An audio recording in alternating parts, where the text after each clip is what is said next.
నిన్న కొంచెం లేట్ అయిపోయింది కనుక మనం ఈరోజు 21, 22, 23 మూడు వచనాలు చూసుకొని క్లోజ్ చేసుకుందాము. ప్రేరేపించబడిన వాళ్ళు ఎవరైనా చదవండి 21 నుండి.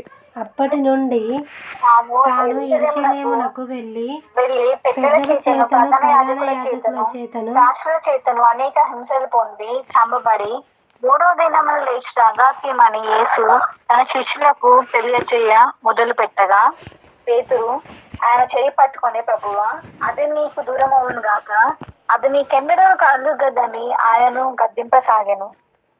అయితే ఆయన పేతురు వైపు తిరిగి, సాతానా, నా వెనుకకు పొమ్ము, నీవు నాకు అభ్యంతర కారణమై ఉన్నావు.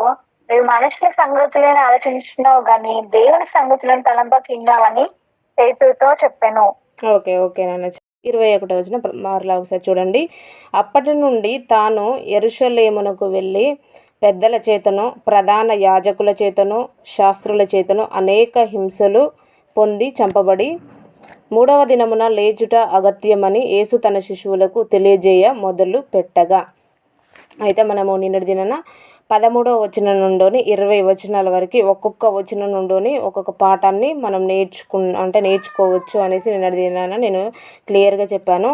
టోటల్గా 13వ వచనం నుండి 20 వరకు టోటల్గా థీమ్ ఏంటిదంటే మన యొక్క విశ్వాస జీవితం అనేది ఎవరి మీద ఎలా ఆధారపడి ఉండకూడదు మనుషులపైన ఆధారపడకూడదు అనేది మనము 13 నుండి 20 వచనాల వరకు మనము నేర్చుకోవచ్చు. ఓకేనా, ఇది టోటల్ మీనింగు. నార్మల్గా అయితే ఒక్కొక్క వచనం నుండి మనము ఇక్కడ కొంతమంది భక్తుల నేమ్స్ ఇచ్చారు, వాళ్ళ నుండి ఒక పాఠాన్ని మనం నిన్నటి దినాన్ని చూసుకున్నాము. అక్కడ పేతురు నుండి పేతురులో ఉన్నటువంటి ఆ యొక్క విశ్వాసాన్ని బట్టి దేవుడు పరలోక రాజ్యానికి సంబంధించినటువంటి కొన్ని పాజిటివ్స్ ఉన్నాయి, నెగిటివ్స్ కూడా ఉన్నాయి. ఇక్కడ వెంటనే చూస్తే మళ్ళీ నెగిటివ్ కూడా మనకు కనిపిస్తుంది. కాబట్టి అలా ఒక్కొక్క వచనం నుండి మనం ఒక్కొక్క పాఠాన్ని 13 నుండి 20 వరకు నేర్చుకున్నాము. ఈరోజు 21వ వచనం కంటిన్యూషన్గా యేసుక్రీస్తు ఏం తెలియజేస్తున్నాడంటే, ఇది కూడా జరగబోయే సంగతులను వీళ్ళకి తెలియజేస్తున్నాడు శిశువులకి. ఏమనంటే యేసుక్రీస్తు ముందు జరగబోయే విషయాలన్నిటిని కూడా వాళ్ళకి చెప్తున్నాడు. అప్పటి నుండి తాను యెరూషలేముకి వెళ్ళి పెద్దల చేతను ప్రధాన యాజకుల చేతను శాస్త్రుల చేతను అనేక హింసలు పొంది చంపబడి మూడవ దినమున లేచుట అగత్యమని యేసు తన శిశువులకు తెలియజేయ మొదలు పెట్టగా, తన యొక్క పునరుత్థానం గురించి ముందు జరగబోయేటువంటి విషయాన్ని భవిష్యత్తును తెలియజేసేటువంటి శక్తి ఎవరికి ఉంది అంటే ఓన్లీ దేవునికి మాత్రమే ఉంది. ఈ యొక్క వచనంలో మనం ఒక పాఠాన్ని కూడా నేర్చుకోవచ్చు. మేము భవిష్యత్తును తెలియజేస్తాము అనేసి డబ్బుల కొరకు చాలామంది వస్తూ ఉంటారు. కానీ వాళ్ళ యొక్క భవిష్యత్తు వాళ్ళకి తెలిస్తే వాళ్ళ ఆస్తులు వాళ్ళు ఎందుకు ఉంటారు? వాళ్ళ యొక్క భవిష్యత్తు వాళ్ళకి తెలియదు, మన భవిష్యత్తును కూడా వాళ్ళు చెప్పలేరు. కానీ భవిష్యత్తు విషయాలను జరగబోయే విషయాలను, జరిగిపోయిన విషయాలను, జరుగుతున్నటువంటి విషయాలన్నీ కూడా తెలియజేయవాడు సర్వశక్తిమంతుడు ఎవరు అంటే దేవుడు మాత్రమే.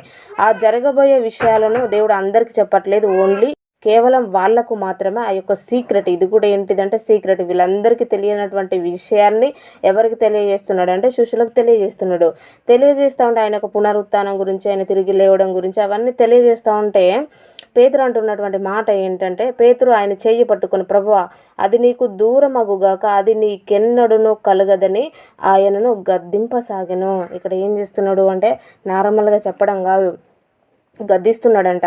అంతకు ముందు పేతురు గారి యొక్క జీవితాన్ని చూస్తే ఓకే, ఆయనలో ఉన్నటువంటి విశ్వాసం చాలా గొప్పది, దేవుని మీద ప్రేమ చాలా గొప్పగానే ఉంటుంది, ఆ తర్వాత అన్నీ కూడా బాగానే ఉంటాయి. కానీ ఇక్కడ పేతురు యేసుక్రీస్తును గద్దించే అంత గొప్పవాడు కాదు. ఎందుకనంటే యేసుక్రీస్తును ఫాలో అయ్యేటువంటి వ్యక్తి ఎవరు అనంటే పేతురు గారు. కానీ పేతురు గారు ఎవరి దగ్గర నుండి నేర్చుకుంటున్నాడంటే యేసుక్రీస్తు యొద్ద నుండి ఆయన నేర్చుకుంటున్నాడు. కానీ ఆయనను గద్దించే అంత గొప్పవాడు ఎవరు కాదు అంటే పేతురు గారు కాదు. కానీ ఇక్కడ పేతురు గారు యేసుక్రీస్తును గద్దిస్తున్నాడు అనంటే ఆయన సొంతంగా చేస్తున్నటువంటి ఆయన సొంత తలంపుల చేత ఉన్నటువంటి మనసును బట్టి ఆయన గద్దించట్లేదు. ఎందుకనంటే అతనిలో ఉన్నటువంటి బలహీనతలను బట్టి సాతానుగాడు అతన్ని ఉపయోగించుకున్నట్టుగా మనకి ఇక్కడ కనిపిస్తుంది. అయితే ఇక్కడ అసలు సాతాను యొక్క ఉద్దేశం ఏంటిది అనేది మనకు అర్థం కావాలి. కొన్ని చోట్ల ఇప్పుడు ఇస్కరియోతు యూద కోణంలో మనకి ఆలోచిస్తే, ఇస్కరియోతు యూద కోణంలో ఆలోచిస్తే యేసుక్రీస్తును అంటే ఎప్పుడు యేసుక్రీస్తును ఆయన మరణానికి అప్పగించాలి అనేసి ఆయన ఏం చేస్తున్నాడు అంటే ఎప్పుడెప్పుడు యేసుక్రీస్తును వాళ్ళకి అప్పగించాలని ఎవరు చూస్తున్నారంటే యూదా గారు చూస్తున్నారు. అంటే యూదా గారిలో పనిచేసేది ఎవరు అని అంటే దురాత్మనే. యేసుక్రీస్తును మరణానికి అప్పగించాలి అనేటువంటి చెడ్డ తలంపు కలిగించింది ఎవరు అనంటే దురాత్మనే. అతనిలో పనిచేస్తున్నది ఎవరు అనంటే దురాత్మ. ఇక్కడ చూస్తే పేతురు గారిలో ఉన్నది కూడా ఏంటిదంటే ఇతనిలో పనిచేసినటువంటిది కూడా ఏంటిదంటే దురాత్మనే. ఇతనిలో పనిచేసి ఏమంటుంది అనంటే అది నీకు దూరం అవును గాక. అసలు సాతాను యొక్క ఉద్దేశం ఏంటిదనేది మనకు అర్థం కావాలి. అక్కడ యూదా గారిలో నుండోనే అతనిని యేసుక్రీస్తును మరణానికి అప్పగించాలి అనేసి ఆలోచన చేస్తుంది. ఇక్కడ పేతురు గారిని బట్టి మనం ఆలోచిస్తే ఏంటిది, అక్కడ ఆటంకము కలిగించే విధంగా మాట్లాడుతుంది. అసలు సాతాను యొక్క కాన్సెప్ట్ ఏంటిది అనుకుంది. ఇప్పుడు పేతురు గారి నుండి ఆలోచిస్తే ఏంటిది, ఆటంకపరుస్తూ ఉంది. అంటే ఈ రెండింటిని మనం కంపేర్ చేసుకుంటే అసలు దానికి యేసుక్రీస్తు మరణించాలని ఉందా లేకపోతే మరణించకూడదు అని ఉందా అనేది మనం అర్థం చేసుకోవాలి. ఇంకా ముందున్నటువంటి లేఖనాల ప్రకారంగా మనం వాక్యాన్ని అర్థం చేసుకోవాలి. యాక్చువల్గా చూస్తే దురాత్మకు ఆ దయ్యానికి యేసుక్రీస్తు మరణించాలని ఉంది కాబట్టే మొదటగా అది యేసుక్రీస్తు యొక్క పుట్టుకనే రాకుండా అది ఆటంకపరచడం కొరకు ట్రై చేసింది. హేరోదు రాజు ద్వారా ఆయన యొక్క పుట్టుకను ఆయన చిన్నప్పుడే ఆయనను చంపేయాలనేటువంటి ఆలోచన హేరోదులో పుట్టించి అక్కడ ఉన్నటువంటి ఆ ప్రదేశంలో ఉన్నటువంటి చిన్నపిల్లలందరినీ కూడా చంపించింది. అంటే దీన్ని బట్టి చూస్తే ఏంటిది, దయ్యానికి యేసుక్రీస్తు ఉండాలి అని లేదు, మరణించాలనే ఉంది. ఇంకా యేసుక్రీస్తు 40 days ఉపవాసం ఉన్నప్పుడు కొండ మీద నుంచి దునకమని చెప్తుంది. చాలాసార్లు ఇలా చూస్తే చాలా ఆటంకాలు, ఎన్నోసార్లు కొంతమంది రాళ్ళతో కొట్టాలని కూడా చూస్తారు యేసుక్రీస్తును. అంటే దీని అన్నిటిని బట్టి చూస్తే ఏంటిది, దయ్యానికి యేసుక్రీస్తు మరణించాలనే ఉంది. కానీ ఆయన ఎలా మరణించకూడదు అనంటే లేఖనాలను నెరవేరుస్తూ ఆయన మరణించకూడదు. లేఖనాలను నెరవేర్చకుండా ఆయన మరణించాలి అనంటే ఒక కొండ మీద నుండి దునకమంటుంది, లేకపోతే డైరెక్ట్ ఆయనను రాళ్లతో కొట్టి చంపడమా లేకపోతే ఏదో ఒకటి ప్రయత్నం చేయాలని అది ఆలోచిస్తుంది. కానీ దేవుని యొక్క చిత్తము ఏంటిదంటే లేఖనాలను నెరవేర్చి ఆయన మరణించాలి. అది దేవుని యొక్క చిత్తము. అయితే దయ్యం ఏం చేస్తుంది, ఆ దయ్యానికి యాక్చువల్గా యేసుక్రీస్తు మరణించాలనే ఉంది. కానీ లేఖనాలను నెరవేర్చకుండా ఆయన మరణిస్తే మనిషికి రక్షణ అనేది ఉండదు, పాపక్షమాపణ అనేది ఉండదు. కాబట్టి మనిషికి రక్షణ ఉండకూడదు, పాపక్షమాపణ రెండు ఉండకూడదంటే యేసుక్రీస్తు ఎలా మరణించాలి అంటే లేఖనాలను నెరవేర్చకుండా మరణించాలి. లేఖనాలను నెరవేర్చకుండా ఆయన మరణిస్తే ఆపడం కొరకే దయ్యం యొక్క ప్లానింగ్ అనేసి మనము అర్థం చేసుకోవాలి. మనకి కొరింథీలకు రాసిన మొదటి పత్రికలో ఒక మాట ఉంటుంది, చదవండి. మొదటి కొరింథీ పత్రిక 15వ అధ్యాయము 3వ వచనం ఎవరైనా చదవండి. 15:3.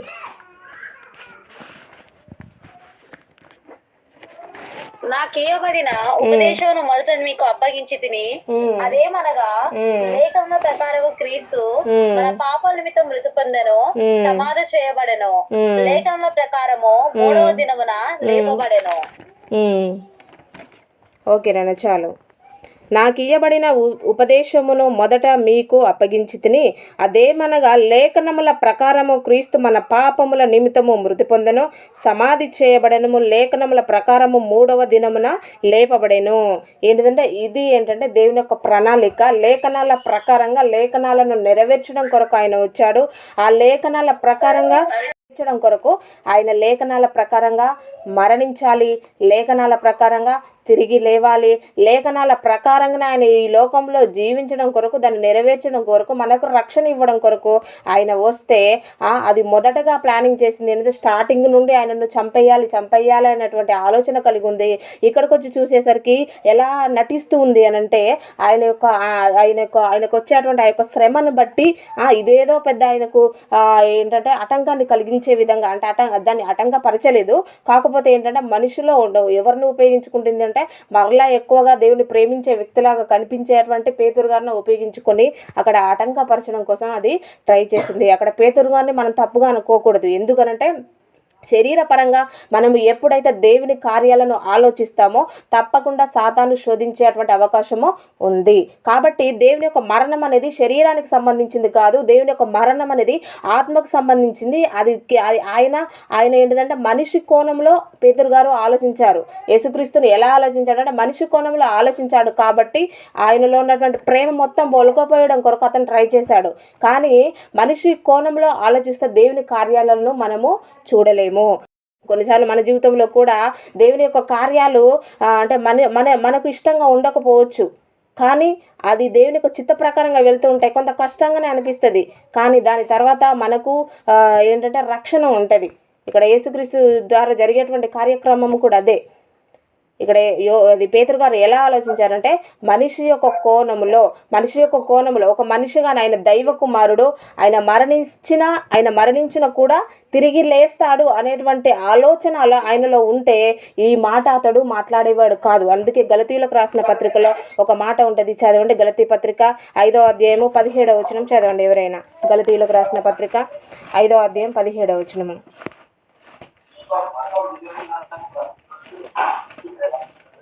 శరీరం ఆత్మకును శరీరముకును విరోధముగా ఆపేక్షించును, ఇవి ఒకదానికి ఒకటి వ్యతిరేకంగా ఉన్నది కనుక మీరేవి చేయించురో వాటిని చేయకుందురు.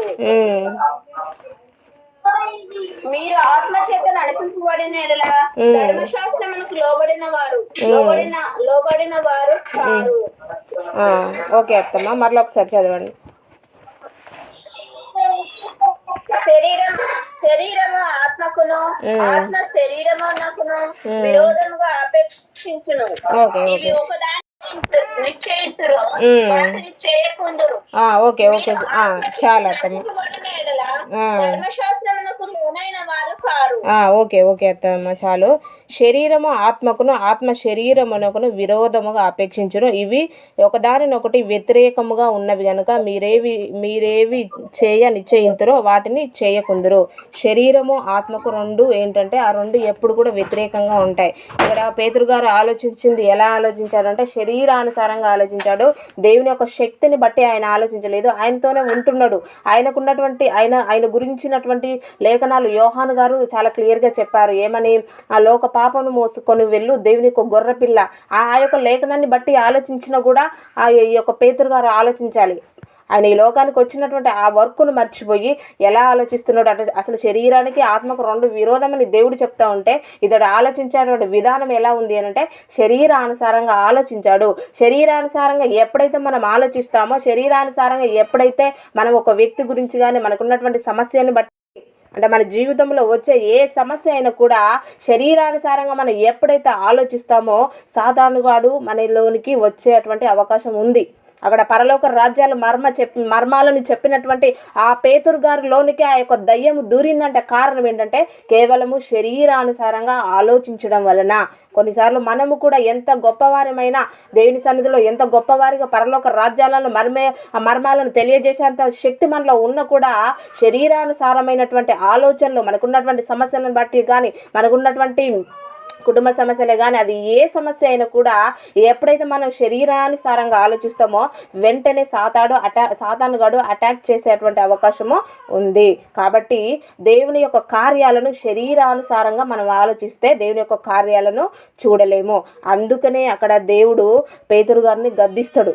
సాతానా నువ్వు నా వెనుక్కు వెళ్ళిపో అనేసి పేతురు గారిని గద్దిస్తాడు. వెంటనే గద్దించగానే పేతురు గారు ఇంకా ఏం చేశాడు? నీ యొక్క వర్క్ ఏంటిది? డైరెక్ట్ అనలేదు. డైరెక్ట్ ఎవరిని అన్నాడు అని అంటే అతనిలో డెవిల్ పనిచేస్తుందని యేసుక్రీస్తు గ్రహించాడు కనుక వెంటనే ఆ యొక్క డెవిల్నే ఆయన గద్దించాడు. పేతురు గారిని గద్దించిన వెంటనే పేతురు గారు ప్రభా నన్ను పట్టుకుని ఏంటి దయ్యం అంటున్నావు అని అనలేదు. వెంటనే లోబడ్డాడు. ఎందుకనంటే దేవుని యొక్క కార్యక్రమం తండ్రి యొక్క చిత్తాన్ని నెరవేర్చడం ఆయన యొక్క వర్క్ కాబట్టి అది ఖచ్చితంగా ఏం చేయాలి? నెరవేర్చబడాలి. అది ఖచ్చితంగా లేఖనాల ప్రకారంగా ఆయన రావాలి, మరణించాలి, తిరిగి లేవాలి. అది జరగాలి. అది జరగవలసి ఉన్నది. అలా జరుగుతూనే మనకు రక్షణ, పాపక్షమాపణ.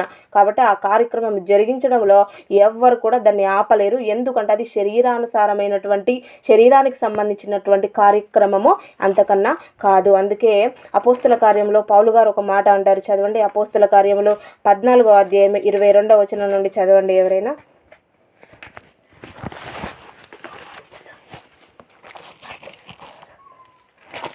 14:22 నుండి. శిష్యుల మనస్సులను రాజ్యంలో ప్రవేశింపవలననియు వారిని హెచ్చరించిరి. మరియు ప్రతి సంఘంలో వారికి పెద్దలను ఏర్పరిచి ఉపవాసం ఉండి ప్రార్థన చేసి వారు నమ్మిన ప్రభువునకు వారిని అప్పగించిరి. ఓకే అత్తమ్మ చాలు. 22వ వచనం నుండి చూడండి. 14వ అధ్యాయం 22వ వచనం సిస్టర్. ఏది మతసువార్త? అపోస్తల కార్యములు 14వ అధ్యాయం 22వ వచనం నుండి ప్రతి ఒక్కరు కూడా చూడండి.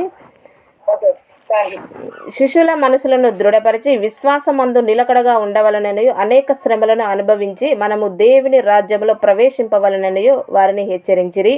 మరియు ప్రతి సంఘంలోని వారికి పెద్దలు ఏర్పరిచి ఉపవాసం ఉండి ప్రార్థన చేసి వారు నమ్మిన ప్రభువునకు వారిని అప్పగించిరి. ఏంటిదంటే 22వ వచనంలో చాలా క్లియర్గా అపోస్తులుడైనటువంటి పౌలు గారు చెప్తున్నాడు. అక్కడ యేసుక్రీస్తుకు వచ్చేటువంటి శ్రమను ఆటంకపరచడం కూడా పేతురు గారు ఏంటంటే అడ్డుకున్నారు. ప్రజెంట్ మనలో కూడా అదేంటిదంటే టెంపరీ దయ్యం ఏంటిదంటే అప్పటికప్పుడు తగ్గించడం కొరకు ఎలా వస్తుంది అని అంటే మనకు దగ్గరగా ఉన్న వాళ్ళు మనల్ని ఎక్కువగా ఎవరైతే ప్రేమిస్తారో వాళ్ళలో నుండోనే మనల్ని శోధిస్తూ ఉంటుంది.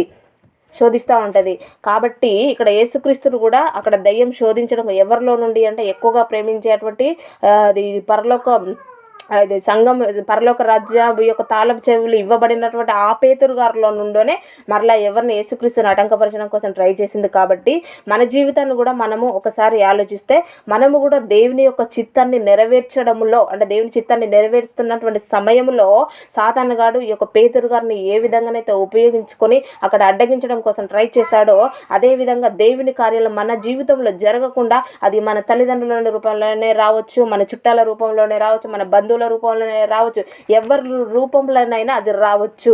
ఆ విధంగా మనల్ని కూడా ఆటంకపరుస్తుంది. అందుకనే ముందుగానే జాగ్రత్తగా మనకి అపోస్తులుడైనటువంటి పౌలు గారు ఏమని చెప్తున్నాడంటే శిష్యుల మనసును దృఢపరిచి విశ్వాసమందు నిలకడగా ఉండవాలని అనేక శ్రమలు వస్తాయి. దేవుని తీసుకెళ్లేటువంటి మార్గము అవకాశం ఏమి ఉండదు. దేవుడి చిత్త ప్రకారంగా వెళ్తున్నటువంటి సమయంలో కష్టాలు వస్తాయి, ఇబ్బందులు వస్తాయి. ఎందుకనంటే ఆయన మన కొరకు మరణించడం కొరకు ఆయన పడినటువంటి శ్రమలలో మనము అంటే కొద్దిగా కూడా కాదండి, ఆయన మన కొరకు చాలా కష్టపడ్డాడు. దాంట్లో మనము యేసుక్రీస్తులో మనం ఒక చిన్న రేణు అంతా కూడా మనము కష్టపడట్లేము. కానీ శ్రమలు వస్తాయి. కాకపోతే దాన్ని బట్టి అంటే ఈ శ్రమలు ఎలా వస్తాయనంటే మన చుట్టాలు మన బంధువులలో నుండేనే వస్తాయి. కాబట్టి అలా వచ్చినప్పుడు మనం అంటే దేవుని యొక్క చిత్తాన్నే నెరవేర్చాలి. అక్కడ యేసుక్రీస్తు చేసింది ఏంటిది? అక్కడ సాతానును గద్దించి దేవుని చిత్తాన్ని ఆయన నెరవేర్చాడు. మనము కూడా మనకు వచ్చేటువంటి సమస్యలను బట్టి మనల్ని ఎవరైతే ఆటంకపరచాలని చూస్తున్నారో ఆటంకపరిచేటువంటి ఆ దయ్యాన్ని వాళ్ళలో గద్దించి మనం ఏం చేయాలంటే దేవుని చిత్తాన్ని మనము నెరవేర్చాలి. ఇది మనకు దేవుడు నేర్పిస్తున్నటువంటి పాఠము ఆ యొక్క వచనంలో నుండి. అలా మన సొంత వాళ్ళే కదా. ఇప్పుడు పేతురు గారు ఎవరిని ఫాలో కావాలి? పేతురు గారు యేసుక్రీస్తుని ఫాలో కావాలి. అతని యొక్క వర్క్ అదే. కానీ పేతురు గారు చెప్పిన కొరకు ఆయన వచ్చాడు. కానీ ఇక్కడ ఏం చేస్తుంది? దయ్యము యేసుక్రీస్తు చెప్పినట్టు వినాలి అంటే యేసుక్రీస్తు దయ్యము పేతురు గారు అంటే అది దాని యొక్క ప్లానింగ్లో నడిపించాలి అనేటువంటి ఉద్దేశాన్ని అది కలిగి ఉంది. అసలు దాని ప్లానింగ్లో నడిపించడం కొరకు ఆయన ఏమైనా మనిషా? అసలు దాని ప్లానింగ్లో ఆయన నడవడం కొరకు నడవాలి అయినటువంటి ఉద్దేశాన్ని అది కలిగింది. చూడు అది ఎంత దుర్మార్గత. బ్రదర్ మీరు మ్యూట్లో పెట్టేసుకోవచ్చు కదా. ఎన్నిసార్లు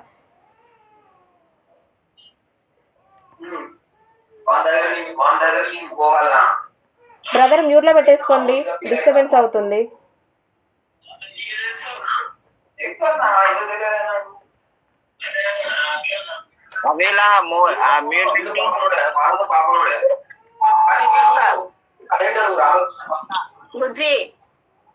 వాళ్ళకి చెప్పండి అత్తమ్మ ఒకసారి అక్క ఫోన్ తో చెల్లె కాల్ చేసి చెప్తారా? ఓకే మ్యూట్ లో పెట్టింది, కంటిన్యూ. ఓకే, దయచేసి మధ్యలో మ్యూట్ తీయకండి, డిస్టర్బెన్స్. పేతురులో నుండి దేవుని చిత్తాన్ని నెరవేర్చకుండా ఆటంకపరిచాడు. అదేవిధంగా మన జీవితంలో కూడా ఈ విధంగానే సాతానుగాడు ఏదో ఒక రూపంలో వచ్చేసి మనల్ని కూడా ఆటంకపరిచే అవకాశం ఉంది. కాబట్టి మనం కూడా ఎలా ఉండాలంటే జాగ్రత్తగా ఉండాలి. ఇక్కడ పేతురులో పనిచేసినటువంటి దయ్యం ఏంటంటే టెంపరీ దయ్యము. ఆ దయ్యం ఏం చేస్తుందంటే దేవుని చిత్తాన్ని నువ్వు ఎప్పుడైతే స్టార్ట్ చేయడం నెరవేర్చడం కోసమో నీవు అది ఏంటంటే దృఢంగా నిలబడతావో అప్పుడు వాడు ఏదో ఒక రూపంలో వచ్చి దాన్ని ఆపడం కోసం ట్రై చేస్తాడు. పర్మనెంట్ దయ్యం ఎవరిలో పనిచేస్తుంది అని అంటే యూదా గారిలో పనిచేస్తుంది. యూదా గారు ఏంటిది మారు మనసు లేనటువంటి జీవితం. అతడు యేసుక్రీస్తునే ఉండి ఆయన కార్యాలు అంటే చేస్తూ చర్చి అంటే ఒక రకంగా చెప్తే ఏంటిది దైవ కార్యాల అంటే ఇప్పుడు పేతురు గారు కూడా ఏంటిది అపోస్తులలో నుండే వచ్చాడు. యూదా గారు కూడా ఏంటిది అపోస్తులలో నుండే వచ్చాడు. ఇద్దరు కూడా అపోస్తులే, ఇద్దరు కూడా దేవుని యొక్క శిశువులే. కానీ ఇద్దరు కూడా ఏంటిది దేవునితో పాటు సహవాసం కలిగి ఉన్న వాళ్ళే. ఇద్దరు కూడా ఏంటంటే దేవుని యొక్క పరిచర్యలోనే ఉన్నారు. కానీ ఒకరిలో ఈ విధంగా పనిచేస్తుంది, ఇంకొకరిలో ఆ విధంగా పనిచేస్తుంది. ఆ యొక్క యూదా గారిలో పనిచేసినటువంటి దయ్యము కంప్లీట్గా జీవితాన్ని లేకుండా నాశనం చేసి పడేసింది. అది ఏంటంటే మారు మనసు పొందనియలే. అసలు యూదా గారిలో ఉన్నటువంటి ఆ దయ్యం అప్పటికప్పుడు వెంటనే గద్దించిన వెంటనే పేతురు గారు ఏంటిది మారు మనసు పొందాడు కనుక నన్ను ఫాలో గమ్మని యేసుక్రీస్తు చెప్పాడు. వెంటనే అతడు ఫాలో అవడం నేర్చుకున్నాడు. అతడే అంటే దేవుని యొక్క శిలువ మరణానికి అడ్డగించినటువంటి అతడే చివరికి తలక్రిందులుగా శిలువ వేయబడతాడు. ఎవరు అని అంటే పేతురు గారు. సో కాబట్టి తన త్యాగపూరితమైనటువంటి జీవితాన్ని జీవిస్తాడు. కాబట్టి యేసుక్రీస్తు వచ్చినటువంటి వర్క్ ఆయన కంప్లీట్గా చేశాడు. మన దేవుని యొక్క చిత్తాన్ని నెరవేర్చేటువంటి టైంలో మనకు కూడా ఆటంకాలు వస్తాయి. ఆటంకాలను చూసి మనం భయపడకూడదు, సమస్యలను చూసి భయపడకూడదు. సమస్యలకు చాలినటువంటి దేవుని చూస్తూ మనం ముందుకెళ్ళాలి. ఆయనకు అసాధ్యం అంటే ఏమీ లేదు. కాబట్టి ఆటంకాలను చూసి సమస్యలను చూసి మనుషుల యొక్క మాటలను మరి ముఖ్యంగా మనము ఏంటంటే మనుషుల పైన మనం దృష్టి పెట్టేసి మనుషుల మాటలపైన దృష్టి పెట్టి మన విశ్వాస జీవితాన్ని కొనసాగిస్తే మనం పడిపోయే అవకాశం ఉంది. కాబట్టి సాతానుగాడు ఎవరిని శోధించాడు? దేవుణ్ణి శోధించాడు. మనల్ని శోధించడం ఒక లెక్క కాదు. కాబట్టి మనల్ని కూడా ఆయన సాతానుగాడు శోధించే అవకాశం ఉంది. కానీ వాడు శోధించినప్పుడు వాడిని ఏం చేయాలంటే దేవుని యొక్క చిత్తాన్ని నెరవేర్చాలి. ఇంకొక 2 రెఫరెన్స్ చదువుకొని క్లోజ్ చేసుకుందాము. లూకాసు వార్త 17వ అధ్యాయం 25వ వచనము ఫాస్ట్గా ఎవరైనా చదవండి. లూకా 17, 25. అయితే ముందుగా ఆయన అనేక హింసలు పొంది ఈ తరము వారి చేత ఉపేక్షింపబడవలెను. ఓకే నాన్న చాలు. 17, 25 ప్రతి ఒక్కరు చూడండి. అయితే ముందుగా ఆయన అనేక హింసలు పొంది ఈ తరము వారి చేత ఉపేక్షింపబడవలెను. ఇది ఏంటంటే యేసుక్రీస్తు చేయాల్సినటువంటి వర్క్. ఆ తరము వారి చేత ఉపేక్షించబడాలంటే ఆ తరము వారి చేత ఆయన ద్వేషించబడాలి. ద్వేషించి ఇప్పుడు అందరూ కూడా ప్రేమతో ఉంటేనే దేవుని చేత నెరవేర్చబడదు. దాంట్లోనే ఇప్పుడు ఇస్కరియోతు యూద కోణంలో మనం ఆలోచించినా కూడా యూద కోణంలో మనం ఆలోచిస్తే మనం ఒకటే ఆలోచించాలి. ఏంటంటే దేవుడు ఎవరిని బలవంతం చేయడు. ఇస్కరియోతు యూదకు స్వాతంత్రాన్ని ఇచ్చాడు. దేవునితో పాటు ఉండేటువంటి అవకాశాన్ని ఇచ్చాడు. తన యొక్క జీవితాన్ని మార్చుకోవడం కొరకు కూడా అవకాశాన్ని ఇచ్చాడు. ఇక్కడ పేతురు గారు గద్దించిన వెంటనే పేతురు గారు యేసుక్రీస్తుని వదిలిపెట్టి వెళ్ళలేదు. కానీ తన యొక్క పాపాన్ని వదిలిపెట్టాడు. అంటే తను ఏదైతే తొందరపాటు కనుక ఆ యొక్క ఆలోచనను వదిలేసుకున్నాడు. కానీ ఇక్కడ యూదా గారు అలా లేదు. అతడు ఏదైతే చెయ్యాలి అనుకోని దృఢమైన ఆలోచన సాతానుగాడు పుట్టించాడో దాన్ని నెరవేర్చడం దానిలో కొనసాగాడు. అంటే దానిలో నెరవేర్చడం కోసం ప్రయత్నం చేశాడు. కానీ నేను చేసే తప్పు అనేటువంటి ఆలోచన ఒకసారి అతనిలో వచ్చేస్తుంటే దేవుని యొక్క ప్రణాళిక ఇంకా వేరే ఎలా ఉండేదో మనకు తెలియదు. సో కాబట్టి ఆ విధంగా ఇప్పుడు యూదా కోణంలో ఆలోచించినా కూడా దేవుని మిస్టేక్ ఏం లేదు. యూదాకు కూడా దేవుడు సమయాన్ని ఇచ్చాడు. సమయాన్ని ఇచ్చినా కూడా అతడు ఏంటంటే ఉపయోగించుకోలేదు. కాబట్టి యేసుక్రీస్తు రావాలి, అందరి చేత ఉపేక్షించబడి ఆయన కార్యక్రమము ఆయన ఏంటంటే చేయాలి. ఇంకొక రెఫరెన్స్ చదువుకొని క్లోజ్ చేసుకుందాము. ఇదే లూకాసు వార్తలో 24వ అధ్యాయం 44వ వచనం చదవండి. 24:44. అంతటా ఆయన మోషే ధర్మశాస్త్రము ప్రవక్తల గ్రంథములలోను కీర్తనలలోను రాయబడినవన్నీ నెరవేరవలెనని నేను మీ యొద్ద ఉండినప్పుడు మీతో చెప్పిన మాటలు నెరవేరినవన్నీ వారితో చెప్పాను. అప్పుడు వారు గ్రహించినట్లుగా ఆయన వారి మనస్సును తెరచి క్రీస్తు శ్రమపడి దినమున మృతులలో నుండి లేచిననియు యెరూషలేము మొదలుకొని సమస్త జనములలో ఆయన పేరట ఈ సంగతులకు మిక్కి సాక్షులు. ఇదిగో నా తండ్రి వాగ్దానము చేసినది మీ మీదికి పంపుచున్నాను. మీరు శక్తి పొందు వరకు పట్టణంలో నిలిచి ఉండుడని వారితో చెప్పాను. ఓకే సిస్టర్, చాలు సిస్టర్. ఇప్పుడు ఈ యొక్క రెఫరెన్స్ లో కూడా మనకి 44 నుండి 49 వరకు యేసుక్రీస్తు ఏంటంటే ఎగ్జాక్ట్లీగా పేతురు గారు ఈ యొక్క లేఖనాలను కూడా గ్రహించాలి. గ్రహించకుండా ఏం చేసింది, సాతాను గుడ్డితనాన్ని కలిగజేసేసి అలా పేతురు గారిని వాడుకుంది. కాబట్టి ఇది ఆయన చేయడం కొరకు వచ్చాడు. ఇది ఒక రెఫరెన్స్ కూడా చూసుకుందాం. అందట ఆయన మోషే ధర్మశాస్త్రంలోని ప్రవక్తల గ్రంథంలో కీర్తనలో నన్ను గురించి వ్రాయబడినవన్నీ నెరవేరవలనని నేను మీ యొద్ద ఉండినప్పుడు మీతో చెప్పిన మాటలు నెరవేరినవని వారితో చెప్పాను. అప్పుడు వారు లేఖనములు గ్రహించినట్టుగా ఆయన వారి మనసును తెరిచి క్రీస్తు శ్రమపడి 3వ దినం మృతుల నుండి లేచిననియు యెరూషలేము మొదలుకొని సమస్త జనములలో ఆయన పేరట మారు మనసు పాపక్షమాపణ ప్రకటింపబడిననియో వ్రాయబడి ఉన్నది. ఇది ఏంటంటే ఆయన చేయాల్సినటువంటి వర్క్, లేఖనాల ప్రకారంగా ఆయన చేయాల్సినటువంటి వర్క్ ఇది. ఈ యొక్క లేఖనాలను వాళ్ళు అటువంటి యొక్క మనసు కూడా ఉండాలి. అంటే లేఖనాలను గ్రహించేటువంటి అంటే అందరికీ ప్రతి ఒక్కరిని సాతాను కూడా తన యొక్క గాలంలో చిక్కుకొని ఉన్నాడు కనుక లేఖనాలను గ్రహించకుండా మభ్యపెట్టేటువంటి అవకాశం కూడా ఉంది. కాబట్టి మన హృదయాన్ని ఆయన తెరిచినప్పుడు లేఖనాలను మనం గ్రహిస్తాము. అదేవిధంగా ఈ యొక్క లేఖనాలను ఒకవేళ పేతురు గారు గ్రహించినట్లయితే ఆ మాట అనకపోవు. ఇవన్నీ కూడా ఏంటంటే మనం ఇలా చూస్తే ఇంకా చాలా రెఫరెన్స్ వస్తాయి. కాబట్టి చివరిగా ఇంకొక రెఫరెన్స్ చూసుకొని క్లోజ్ చేసుకుందాము. అపోస్తుల కార్యములు 21వ అధ్యాయము 11, 13 వచనాలు ఎవరైనా చదవండి. 11 నుండి 13 వరకు.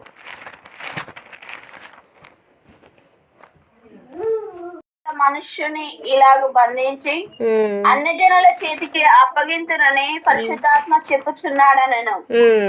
ఈ మాట వినినప్పుడు మేమును అక్కడి వారును యెరూషలేమునకు వెళ్ళవద్దని అతన్ని బతిమాలుకొంటిమి గాని పౌలు, ఇదెందుకు మీరు ఏడ్చి నా గుండె బద్దలు చేసెదరేలా?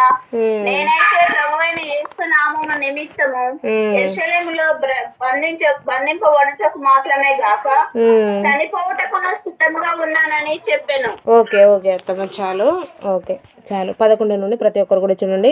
అతడు మా యొద్దకు వచ్చి పౌలు నడుకట్ట తీసుకొని తన యొక్క చేతులను కాళ్ళను కట్టుకుని యెరూషలేము యూదులు ఈ యొక్క నడుకట్టుగల మనిషిని ఇలాగ బంధించి అన్యజనుల చేతికి అప్పగింతురని పరిశుద్ధాత్మ చెప్పుచున్నాడనను.